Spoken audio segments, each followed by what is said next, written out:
ધોરણ 12 આંકડાશાસ્ત્ર ભાગ 2 એટલે બુક 2 પ્રકરણ નંબર 5 વિકલન, જેમાં આપણો વિડીયો ભાગ 1 માં સૈદ્ધાંતિક પ્રશ્નોની વાત કરેલી તથા વ્યાખ્યાની મદદથી વિકલન મેળવવાની બાબતનો ઉલ્લેખ કરેલો.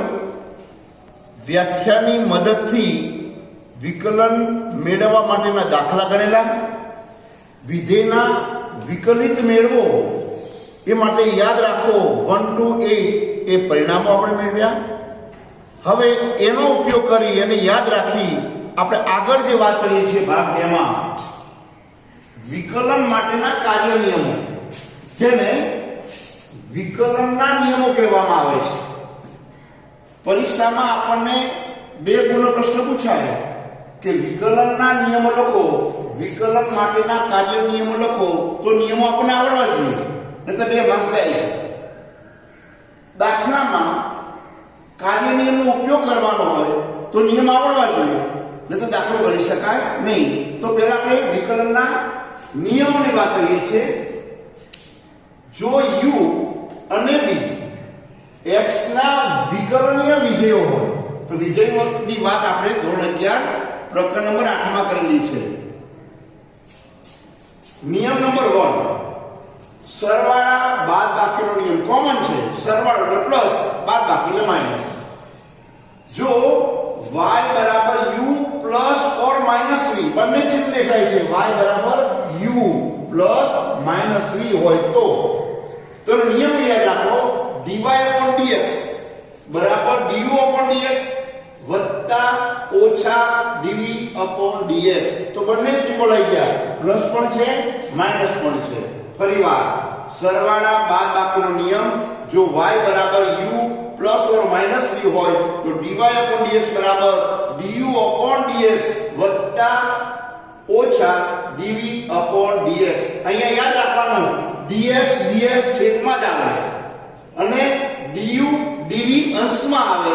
પ્લસ હોય તો પ્લસનું નિશાન, માઈનસ હોય તો માઈનસનું નિશાન. યાદ રાખવાની વાત છે dx dx છેદમાં du dv.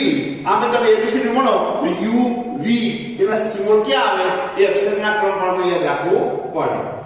નિયમ નંબર 2 ગુણાકારનો નિયમ. જો y બરાબર u into v આ ગુણાકારનો સિમ્બોલ છે, u ગુણ્યા v હોય તો dy upon dx બરાબર નિયમ બદલાય છે, યાદ રાખજો. ગુણાકારમાં આપણે યાદ રાખીએ જ્યારે લોગરિથમ ભણ્યા તો ગુણાકાર એટલે પ્લસ, ભાગાકાર એટલે માઈનસ, એનો જ ઉપયોગ થાય છે.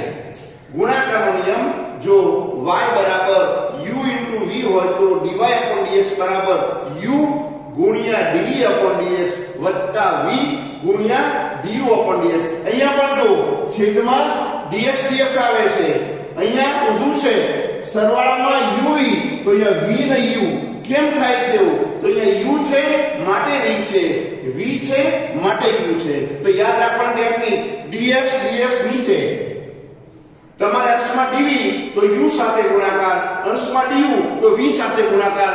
કોઈ દિવસ ગુણાકારનો નિયમ ખોટો પડશે નહીં. એવો દાખલો તમને બતાવો. ઉદાહરણ નંબર 9 ચોપડીમાં જો સ્વાધ્યાય 5 વિભાગ B દાખલા નંબર 6 તે ગુણાકારના નિયમનો ઉપયોગ થશે એટલે કરાવી હશે. હવે આ દાખલો છે એને તમે સાદુરૂપ આપો અને સાદુરૂપ આપીને 2 પદનો ગુણાકાર કરી કાર્ય નિયમ એક પ્રમાણે એટલે કે સરવાળા બાદબાકીના નિયમ પ્રમાણે પણ દાખલો ગણી શકાય. તો બંનેનો જવાબ એક અને માત્ર એક જ આવે. પરીક્ષામાં બંને વિદ્યાર્થીના જવાબ સાચા ગણાય. નિયમ નંબર 3 ભાગાકારનો નિયમ. તો લોગરિથમમાં ભાગાકાર એટલે માઈનસ. જોજો અહીંયા જો y બરાબર u upon v, v does not equal to 0, dy upon dx બરાબર v into du upon dx minus u into dv upon dx upon v square. અહીંયા જો dx dx છેદમાં બધે કોમન છે. જ્યારે તમે v સહગુણકમાં લખો છો ત્યારે du આવે અને u સહગુણકમાં લખો છો ત્યારે dv આપે. તો અહીંયા તમારે જોઈ લેવાનું આગળ જે ગુણાકારમાં u પહેલા હતા, v પછી હતા, તો અહીંયા પહેલા v પહેલા છે, u પછી છે, પણ છેદમાં આપણને v સ્ક્વેર દેખાય. ભાગાકારનો નિયમ dy/dx બરાબર v du/dx minus u dv/dx upon v². આ છેદમાં જો ભાગાકારમાં યાદ રાખવાનું આખો છેદમાં v² દેખાશે. નિયમ નંબર 4 સાંકળનો નિયમ.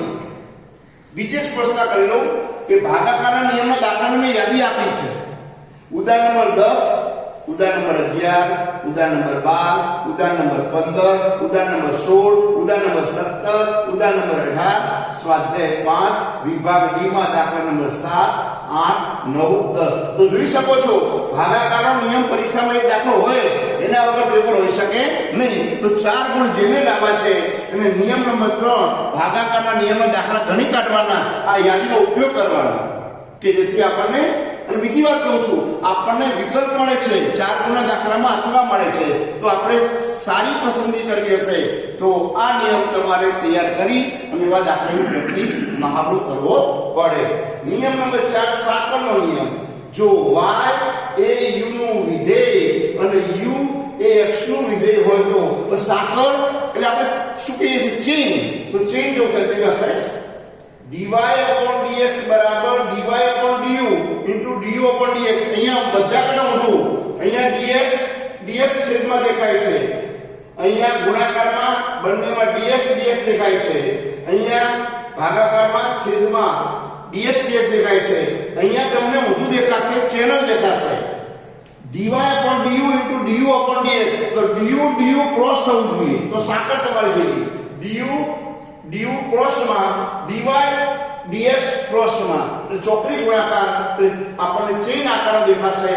એવા દાખલા તમે જો ઉદાહરણ નંબર 13, ઉદાહરણ નંબર 14, સ્વાધ્યાય 5 વિભાગ ડી માં દાખલા નંબર 11, 12, 13 એમાં સાંકળનો નિયમ હશે. સાંકળના નિયમમાં ભૂલ નહીં કરવાની. ક્રોસમાં du બીજા ક્રોસમાં dy/dx એટલે આપણો સાંકળનો નિયમ સાચો મળે, દાખલો આપણે ગણી શકાય. આવા દાખલા પણ પરીક્ષામાં પૂછાય છે. ખાસ કરીને ભાગાકારનો નિયમ અને સાંકળનો નિયમ તમે કરશો એટલે પરીક્ષામાં વિકલ્પ સાથે તમને જોવા મળશે. હવે વિકલન ના દાખલાની ઓળખાણ છે કે વિકલન મેળવો, પણ નિયમનો ઉપયોગ કર્યા વગર આપણે 2 ગુણનો દાખલો પૂછી શકે. તો એની વાત કરું છું. વિકલનના નિયમોનો ઉપયોગ વગરના સાદા દાખલા. તો સાદા એટલે સિમ્પલ, એમાં કોઈ નિયમનો ઉપયોગ છે નહીં. નંબર 1 y બરાબર x ની 4 ઘાત minus 3x² plus 2x minus 3 હોય તો dy/dx શોધો.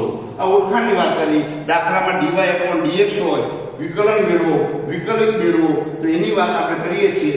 સાદા દાખલા અને કોઈ પણ જાતનો નિયમ એપ્લાય થતો નથી. પેલું શું કામ કરવાનું, દાખલાની રકમમાં જે આપણને આપેલ છે એ પેલું સ્ટેપ મૂકી દેવાનું. વિદ્યાર્થીઓને પહેલા સ્ટેપનો માર્ક્સ મળી જાય. સ્ટેપ વાઇઝ માર્ક્સ હોય છે. રકમમાં આપેલું પેલું સ્ટેપ y બરાબર x ની 4 ઘાત minus 3x² plus 2x minus 3. હવે વિકલન કરીએ છીએ તો dy/dx આખું y ની કિંમત કૌંસમાં મૂકી દી. તો કોણ સામે જો dy/dx આ y ની કિંમત મૂકી એટલે y નું સ્થાન આપણે રકમમાં આપેલ કિંમત પ્રમાણે ભરી દીધું. ફક્ત શું કર્યું, dy/dx y ની કિંમતો મૂકી દીધી. હવે દરેકની વાત આગળ કરીએ છીએ. dy/dx અલગ અલગ મૂકી x ની 4 ઘાત માઈનસ dy/dx 3x² વત્તા dy/dx 2x માઈનસ dy/dx 3. આપણે નિશાન સાથે દરેકને dy/dx માં ગોઠવી દીધું. હવે આપણે કિંમતો અલગ પાડીએ, સહગુણકો જુદા પાડીએ. dy/dx x ની 4 ઘાત એમાં કોઈ સહગુણક નથી. માઈનસ થઈ જો આ સહગુણક 3 છે તો જુદો પાડ્યો 3 dy/dx બાકી કિંમત કઈ રહી x² વત્તા સહગુણક બે જુદો પાડ્યો dy/dx કૌંસમાં x રહ્યા માઈનસ dy/dx કૌંસમાં 3. આગળનું સ્ટેપ ધીમે ધીમે જવાનું. હવે આપણે વિધેયના વિકલિતના આપણે યાદ રાખો 1 to 8 એનો ઉપયોગ થયો એ જ કરીશું. અને એ માટે આપણું સૂત્ર ભણ્યા હતા dy/dx બરાબર n into x n-1 ઘાત. એનો ઉપયોગ થશે જો x ની 4 ઘાત તો 4 ઘાત આગળ લખાશે, 4 માંથી 1 ઘાત x ની 3 ઘાત. તો શું નિયમ ઉપયોગ થયો, n into x n minus 1 ઘાત 4 ના 4 4 માંથી 1 જાય તો 3 માઇનસ 3 આ સહગુણક છે કૌંસમાં x સ્ક્વેર ને બે આગળ આવવાના બે માંથી એક જતે લઘુના લઘુ કઈ ફેર પડે નહીં 2x વત્તા 2 આ x ની કિંમત આપણે કાઢી નાખીએ તો એક તો રહે 1x x નીકળી જાય 1 તો રહે માઈનસ અચળ સંખ્યાનો અચળાંક એનો વિકલન 0 હવે જો શું થયું 4x ઘન 3 દુ 6x વત્તા 2 0 લખવાની કોઈ જરૂર છે નહીં આ તમારું વિકલન થઈ ગયું dy dx બીજો દાખલો હવે જો અહીંયા y બરાબર x ઘન વત્તા under route x minus 4x plus 1 upon 3 મૂળ કહેવાય અંડર રૂટ x વત્તા 1 અપોન 4 હોય તો dy અપોન dx શોધો તેનું સ્ટેપ તો રકમ મૂકી દેવાનું આ રકમનું સ્વરૂપ જો અહીંયા y બરાબર એની જ કિંમત શું થાય છે અંડર રૂટ એક તૃતીયાંશ આવે x નો ઘન વત્તા અંડર રૂટ છે દેખો x ની એક તૃતીયાંશ ઘાત માઈનસ 4x છેદમાં છે તો હંમેશા માઈનસ ઘાત થઈ જશે 4x માઈનસ 3 ઘાત પ્લસ x અહીંયા તો અહીંયા 3 મૂળ છે એક તૃતીયાંશ વત્તા 1 અપોન 4 ટૂંકમાં જ્યારે પણ છેદમાં હોય ત્યારે ઋણ ઘાત બની જતી હોય છે dy upon dx હવે દરેકને આપણે શું કરીએ d upon dx માં મૂકતા જઈએ કૌંસમાં y ની કિંમત dy upon dx d upon dx x નો ઘન મૂકી ગયો પહેલો કૌંસ વત્તા d upon dx અહીં કિંમત મૂકી ગઈ માઈનસ 4 સહગુણક આગળ લઈ જતા d upon dx x ની માઈનસ 1 ઘાત વત્તા d upon dx આખી કિંમત મૂકી ગઈ જો x ની તૃતીયાંશ ઘાત વત્તા d upon dx એક તૃતીયાંશ ઘાત આપણે d upon dx માં y ની કિંમત મૂકી દીધી હવે જો ફરી પાછું વિકલ્પનો ઉપયોગ 3x સ્ક્વેર શું થયું 3 આપણે આગળ લઈ લીધા અને 3 માંથી 1 વત્તા 1 તૃતીયાંશ x 1 તૃતીયાંશ માઈનસ દરેકમાં માઈનસ 1 બાદ થશે minus 4 minus 1x minus 1 minus 1 વત્તા માઈનસ 1 તૃતીયાંશ x ની માઈનસ તૃતીયાંશ માઈનસ માઈનસ 1 અને અચળાંક હંમેશા શું આવે 0 આવે તો જો dx સ્ક્વેર વત્તા 1 તૃતીયાંશ x 1 તૃતીયાંશમાંથી 1 બાદ કરતા માઈનસ 1 તૃતીયાંશ વત્તા ઓછે ઓછે વત્તા 4x 1 ને 1 2 એટલે માઈનસ 2 માઈનસ 1 તૃતીયાંશ અહીંયા બાદ કરશો માઈનસ 1 તૃતીયાંશ માઈનસ 1 બરાબર માઈનસ 4 upon 3 એ ખાસ સ્વરૂપ લખાશે એ આખો પદ લખાશે dy upon dx dx square વત્તા 1 upon 2x એ તૃતીયાંશ ઘાત વત્તા 4 upon x square minus 1 upon 3x ની 4 upon 3 ઘાત અંશ જ્યારે અંશમાં ઘાત હતી એ માઈનસ હતી નીચે આવીને પ્લસ થઈ ગયા દેખાય છે જો એ આ માઈનસ હતા પ્લસ થઈ ગયા માઈનસ પ્લસ માઈનસ પ્લસ હવે આમાં દાખલા સાદા દાખલા હતા હવે વિકલનના દાખલા માટે ઓળખાણ છે dy upon dx શોધો એવું કહેલું હોય y નું x સાપેક્ષ વિકલન ફળ મેળવો એવું કહેલું હોય સાપેક્ષ વિકલન કરો સાપેક્ષ વિકલિત કરો તો આપણે સમજી લેવાનું પ્રકરણ નંબર 5 વિકલનના દાખલા છે હવે વિકલનના નિયમોના ઉપયોગ વાળા દાખલા છે જો નિયમો એપ્લાય થશે y બરાબર 3x square plus 4x minus 2 પહેલો પદ છે આપણા પહેલો કૌંસ બીજા કૌંસમાં 3x પ્લસ 2 બીજો કૌંસ નું સાપેક્ષ વિકલિત મેળવો તો આપણે રકમમાં જે આપ્યું હોય એ પહેલું સ્ટેપ મૂકી દેવાનું y બરાબર પહેલા કૌંસમાં 3x સ્ક્વેર વત્તા 4x માઈનસ 2 બીજો કૌંસ 3x પ્લસ 2 એમાં કોઈ બુદ્ધિ ચલાવવાની નથી રકમમાં આપેલું પહેલું સ્ટેપ પછી આપણે uv પહેલું કૌંસ ને u કહીએ બીજો કૌંસ ને v કહીએ ધારો કે u બરાબર 3x square plus 4x minus 2 હવે એનું આપણે વિકલન કરીએ du upon dx તો શું કરીએ અહીંયા સહગુણક 3 કૌંસમાં x સ્ક્વેર નું શું કરીએ વિકલિત 2x વત્તા 4 સહગુણક મૂકી દો x ની જગ્યાએ આપણે 1 મૂકી દો અચળાંકમાં હંમેશા શું આવે 0 હવે આપણે du upon dx 3 દુ 6x 4 એકા 4 એ લખો કે ના લખો કોઈ ફેર પડવાનો નથી કારણ અચળાંક પણ વિકલન 0 થઈ જાય છે માટે du બરાબર 6x આ પહેલું સ્ટેપ આપણે નક્કી કર્યું. આવી રીતે v બરાબર 3x તો શું છે જો v dv/dx આપણે વિકલન કરીએ x ની જગ્યાએ શું લીધું 1 અચળાંક શું હોય 0 તો dv/dx બરાબર 3 એટલે 3 અચળાંક લખો ના લખો કોઈ ફેર પડે નહીં. હવે જ્યારે પણ આપણને બે પદ આપેલા છે પહેલો કૌંસ અને બીજો કૌંસ એટલે ગુણાકારનું સ્વરૂપ કહેવાય. જો તો y બરાબર u * v એટલે ગુણાકારનો નિયમ મેં તમને બતાવ્યો. અહીંયા જો ગુણાકારનો નિયમ જો y બરાબર u * v હોય તો આપણે ગુણાકારનો નિયમ કયો છે dy/dx બરાબર u * dv/dx વત્તા v * du/dx. એટલા માટે જ આપણે ગુણાકારના નિયમને કૌંસમાં અલગ રીતે દર્શાવી બતાવ્યો છે. એ જુઓ અહીંયા y બરાબર u * v ગુણાકારનો નિયમ dy/dx બરાબર u * dv/dx વત્તા v * du/dx.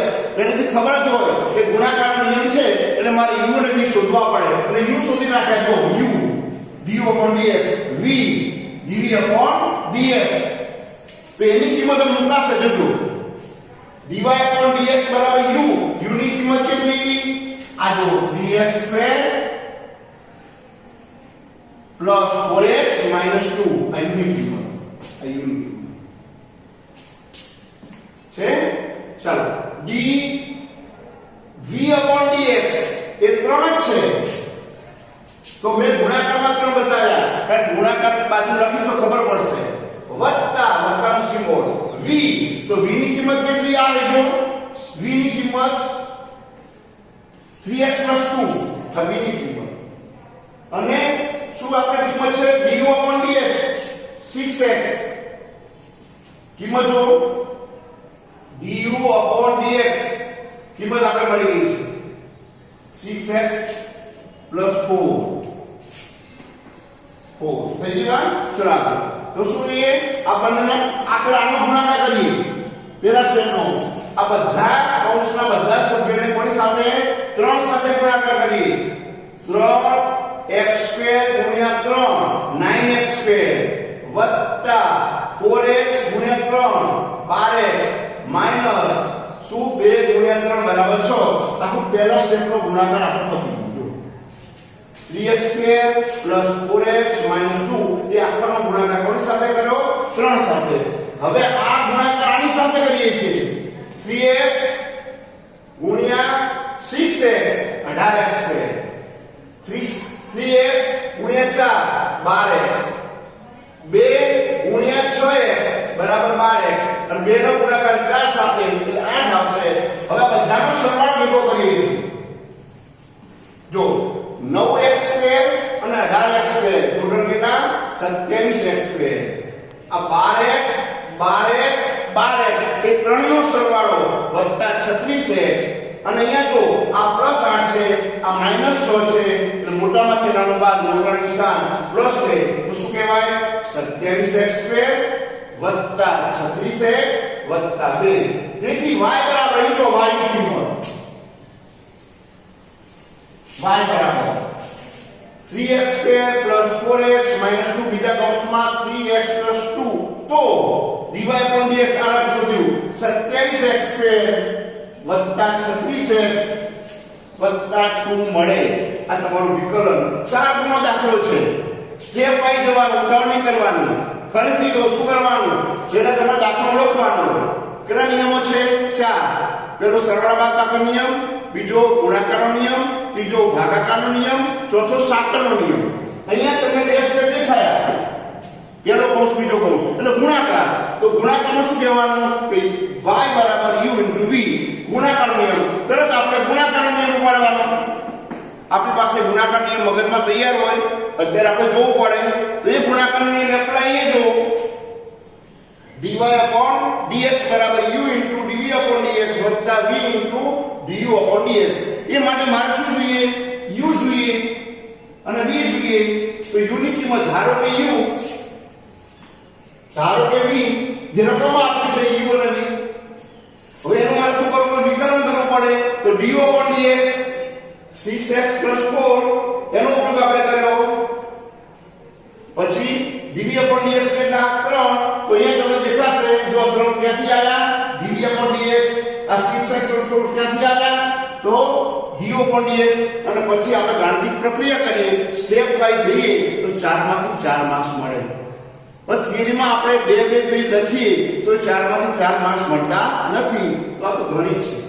એક વાર, બે વાર, 3 વાર એમ વારંવાર વાંચન કરવું પડે, અને વાંચન કર્યા પછી એ દાખલો ગણવો પડે, મહાવરો કરવો પડે, તો આપણે વિકલન કદાપી અઘરું લાગશે નહીં. ફરીથી આપણે વાત કરીએ અહીંયા જો તમારે જ્યારે પણ દાખલા ગણવા હોય તો પહેલું કામ આપણે વિડિયો ભાગ 1 બનાવ્યો અને સૈદ્ધાંતિક પ્રશ્નો વારંવાર વાંચવા પડે અને લખીને તૈયાર કરવા પડે કે જેમાં તમને વિકલનની વ્યાખ્યા આવે. વિકલિત વિધેયના વિકલિત માટેની યાદ રાખો 1 to 8 બાબતો આખું કોષ્ટક સ્વરૂપ આપેલું. પછી તમે dv/dx એમાં મેઈન બાબત n * x n - 1 ઘાત એનો આપણે વિકલન કરતા જઈએ છીએ, વિકલિત મળે છે એનો આપણે ઉપયોગ કરીએ છીએ. ત્યાર પછી નિયમ નંબર 1 સરવાળા બાદબાકીનો નિયમ, નિયમ નંબર 2 ગુણાકારનો નિયમ, નિયમ નંબર 3 ભાગાકારનો નિયમ, નિયમ નંબર 4 સાંકળનો નિયમ. એ નિયમ એક વાર, બે વાર, 3 વાર ટ્રીકથી આપણે યાદ રાખવાના. આ પૂછાય એવું ના લખાઈ જાય એવું નહીં, એને ટ્રીકથી યાદ રાખશો તો કદાપી ભૂલ પડશે નહીં. એની ટ્રીક મેં આપેલી કે 1 2 3 એમાં દરેકના અંશમાં dx dx આવે જો, પણ જ્યારે આપણે ભાગાકારનો નિયમ અપનાવીએ ત્યારે મેઈન અંશ આખો પૂરો થઈ જાય એટલે ત્યાં છેલ્લે v² આવે છે, જે નંબર 1 માં પણ નથી, નંબર 2 માં પણ નથી. બીજી વાત, સાંકળનો નિયમમાં ચોકડી ગુણાકાર યાદ રાખવાનો, ક્રોસમાં du ક્રોસમાં દેખાય, dy/dx ક્રોસમાં દેખાય. આ તમારો નિયમ કદાપી ભૂલ પડે નહીં. બીજી વાત, વિકલનના નિયમનો ઉપયોગ ના હોય તો સાદા દાખલા, એ માટે આપણે ભાગ 1 માં શું કહ્યું, વિધેયના વિકલિત મેળવો યાદ રાખો 1 to 8 એનો જ ઉપયોગ કરવાનો. એ કિંમત મૂકતું જવાનું અને વિકલન કરતું જવાનું, એમાં કોઈ અઘરી બાબત નથી. એવા આપણે 2 દાખલાનો અભ્યાસ કર્યો, એવા તમે દાખલા ગણી શકો, એ પણ મેં આપ્યું છે તમને. બીજી વાત, વિકલનના નિયમવાળા ઉપયોગના દાખલા તમે ગુણાકારનો નિયમ લખો છો. હવે ગુણાકારનો નિયમ હોય અને તમે સાદું રૂપ આપો તો અહીંયા જો પાઠ્યપુસ્તકમાં ઉદાહરણ નંબર 9 એમાં તમને ગુણાકારનો નિયમ દેખાશે. પણ જો વિદ્યાર્થી એને સાદું રૂપ આપે, y નું સાદું રૂપ આપે અને 2 પદનો ગુણાકાર કરી સરવાળા બાદબાકીના નિયમનો ઉપયોગ કરશે તો પણ દાખલો સાચો ગણાશે. એમાં કોઈ પણ જાતની ભૂલ પડશે નહીં. અને પરીક્ષામાં જ્યારે આન્સર કી આપવામાં આવે છે આપણને પેપર તપાસનારને, ત્યારે બંનેના જવાબ સાચા આપે છે અને માર્ક્સ આપે છે એવું આપણે જાણી શકીએ છીએ. ટૂંકમાં વિકલનના દાખલા ગણવા માટે સૈદ્ધાંતિક પ્રશ્નોનો વારંવાર અભ્યાસ કરજો, વાંચન કરજો. એનો ઉપયોગ કર્યા પછી એના થિયરી પ્રશ્નો લખીને તૈયાર કરજો. આ થિયરી છે, ગાણિતિક છે. અગાઉના ધોરણમાં તમે અવયવ ભણી ગયા છો, સાદુરૂપ આપતા ભણી ગયા છો, તો એનો આપણે ઉપયોગ કરીને મહાવરો કરવાનો છે, જેથી આપણે સાચા દાખલા ગણી શકાય, સાચા ગુણ મળે. સમયનો બગાડ નહીં. કેટલાક તો વિકલન જોવે ગભરાય છે, ગભરાવાનું નહીં. એનો એક જ ઉપાય છે, સૈદ્ધાંતિક બાબતો યાદ રાખો, નિયમો યાદ રાખો અને પછી ગાણિતિક બાબતોને ચકાસી અને આગળ જઈ શકીએ. હવે આજના સંદર્ભમાં જે ગૃહ કાર્ય છે, જો મેં પ્રશ્ન વિકલન માટેના કાર્ય નિયમો લખો તો કાર્ય નિયમો કયા?